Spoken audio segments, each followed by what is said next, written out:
How big is 1 million? It's bigger than we think. Look at the grid that we've seen many times before in our percentages and decimal videos. We know that it's got 100 squares. Now suppose I take this grid and duplicate it. Can we do that? I think probably we can. Let's see.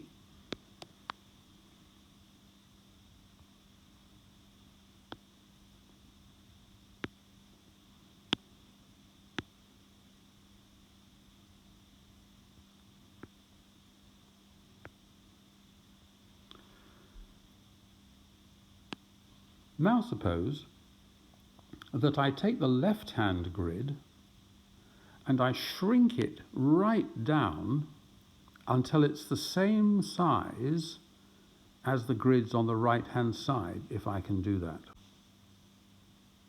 So I've shrunk it down so that my 100 squares are now the same size as one square in my other grid.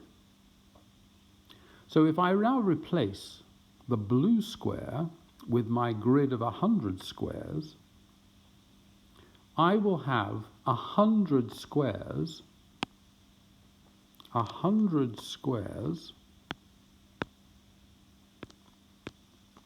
each of which has got 100 squares inside it.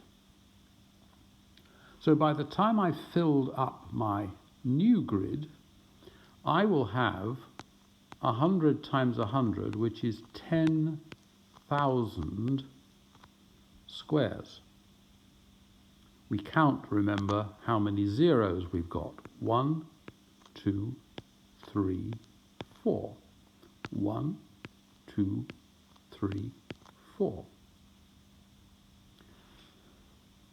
But can you see what I'm going to do now? I'm then going to take my grid with 10,000 squares and shrink it down until it's the same size as my grid here with the blue one.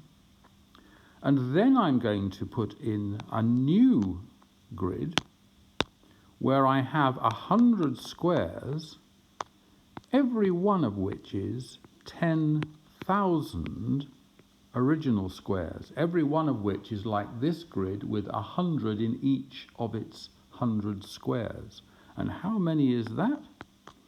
Well, that is 1 million.